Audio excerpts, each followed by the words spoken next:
Assalamualaikum warahmatullahi wabarakatuh. Perkenalkan, nama saya Ainun Nadira, NIM saya 2110137. Di sini saya akan menyelesaikan tugas ujian tengah semester saya pada mata kuliah Bahasa Inggris untuk anak usia dini. Materi yang pertama yaitu tentang The Young Language Learner. Di sini kita akan membahas tentang karakteristik untuk anak usia dini.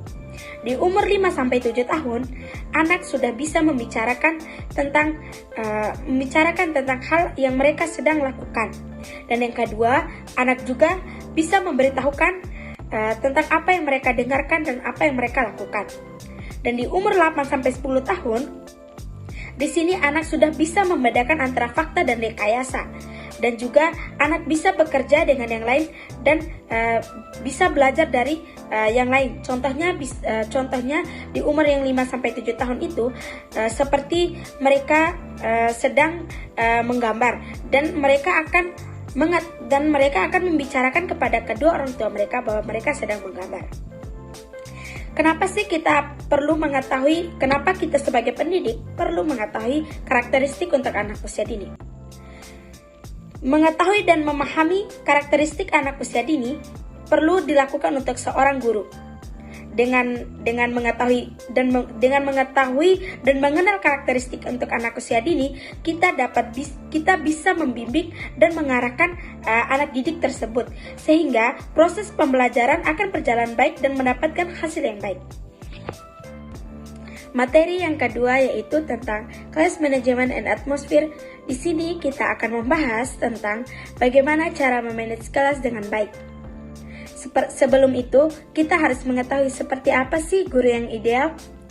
Guru yang ideal itu adalah pengganti kedua orang tua kita. Mereka bisa memberikan pendidikan yang kognitif, afektif, dan psikomotorik bagi anak didiknya. Guru yang ideal juga guru yang mampu menciptakan suasana kelas menjadi hidup, aktif, dan menyenangkan bagi anak didiknya. Dan guru yang ideal juga guru yang tidak pernah habis untuk mentransfer ilmunya agar pembelajaran menjadi nyata.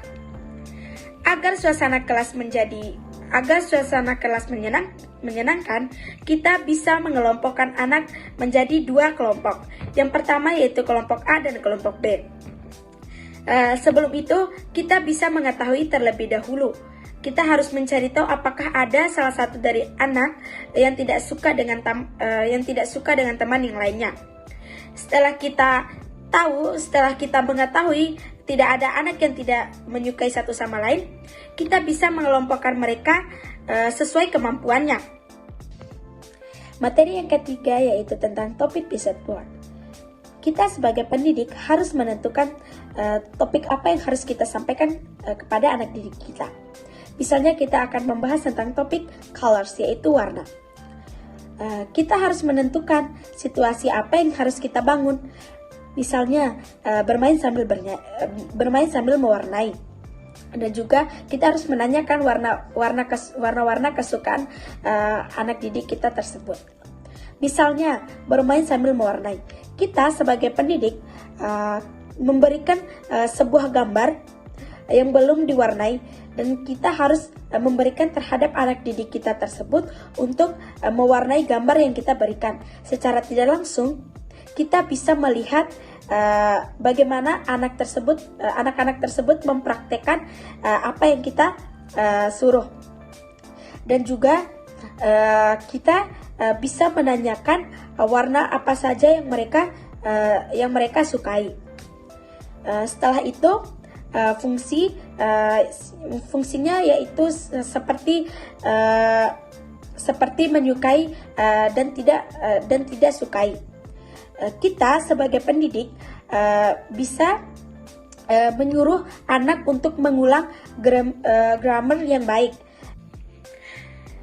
Metode dan aktivitas seperti apa sih yang cocok untuk topik colors atau warna?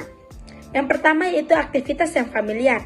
Yang kedua yaitu simple dan menyenangkan, di mana di sini kita harus menentukan topik yang menyenangkan agar anak tidak mudah bosan dalam proses belajar mengajar.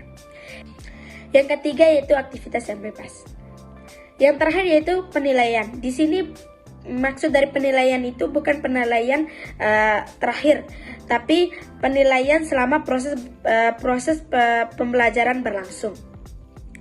Kita menilai seorang anak didik itu selama proses pembelajaran berlangsung, yaitu bertahap. Bukan ambil dari penilaian terakhir yang anak didik lakukan. Materi yang keempat tentang Planning to Teach EFG. Di sini membahas tentang mengapa guru yang baik harus merencanakan pembelajaran. Menurut saya, perencanaan pembelajaran menjadikan guru dapat mempersiapkan dan menentukan tindakan apa yang akan dilakukan saat proses pembelajaran berlangsung, agar proses pembelajaran dapat berlangsung secara efektif. Selanjutnya kita masuk ke lesson planning, di mana lesson planning yaitu rencana pembelajaran. Rencana pembelajaran 1 kali pertemuan. Setelah itu kita harus membuat rencana pembelajaran itu H-1 sebelum dilakukan proses pembelajaran. Yang kedua yaitu kita harus menulis sedetail mungkin selama proses pembelajaran dari awal pertemuan sampai akhir pertemuan. Setelah itu kita membuatkan pertanyaan untuk anak usia dini, apakah pembelajaran kita efektif atau tidak.